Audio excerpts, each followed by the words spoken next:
Bonjour. Aujourd'hui, je vais vous présenter mon oral sur les conflits du travail, le droit de grève et le syndicalisme. Tout d'abord, je vais vous présenter le contexte de l'histoire. Ensuite, le conflit et pour finir, le régulateur du conflit. En 1968, en Angleterre, à Dagenham, une ouvrière couturière d'une succursale de Ford nommée Rita va mener une grève avec ses collègues où beaucoup de conflits sociaux seront présents pour obtenir une loi sur la justice sociale et l'égalité salariale entre les hommes et les femmes. Cette grève a eu lieu à cause d'une demande d'augmentation du salaire des femmes promise par la direction depuis longtemps et aussi à cause de l'impulsion de son délégué syndical. Les personnages principaux sont Rita, l'ouvrière couturière, Albert, Monty, la direction, l'État, les ouvrières et les ouvriers.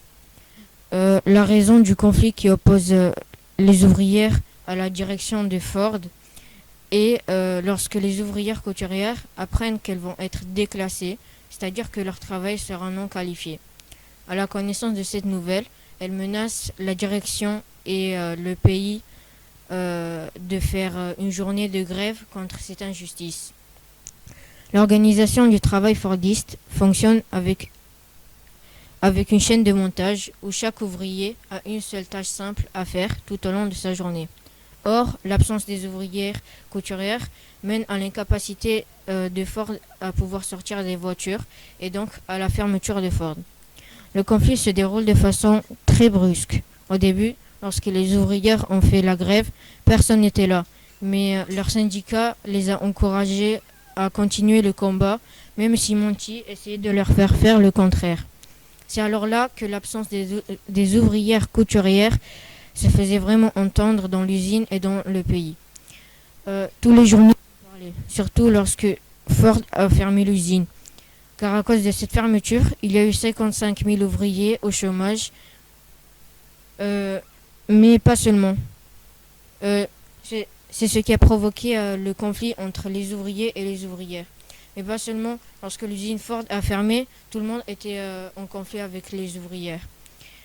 Alors les grévistes ont su que c'était le moment où il fallait faire des discours, des grèves, des piquets de grève, le refus d'heures supplémentaires, des manifestations, des meetings ou encore des slogans. Mais surtout, essayer de résister contre l'État, la direction et les ouvriers pour l'égalité salariale et la justice sociale entre les hommes et les femmes. Et ça finit par payer, car peu de temps après, les ouvriers ont coopéré à nouveau avec les ouvrières. L'État en a eu marre que les ouvrières continuent cette grève. Alors, Rita, la ministre du Travail, Barbara Castel, a invité Rita et quelques collègues pour leur expliquer sa situation et les conséquences que cela pourrait avoir sur Ford et surtout le pays si elle continue la grève. Donc, Barbara Castel et les ouvrières ont continué à négocier jusqu'à ce que la ministre du Travail annonce devant les journalistes sa décision qui est que les 187 ouvrières vont reprendre leur travail le 1er juillet, qu'elles auront une augmentation de 92% du salaire par rapport aux hommes et qu'une loi sur l'égalité salariale va être mise en place. Cette rencontre a provoqué la coopération et la conclusion du conflit entre les ouvrières et l'État. Le régulateur, c'est celui qui règle les problèmes. Dans cette histoire, c'est l'État et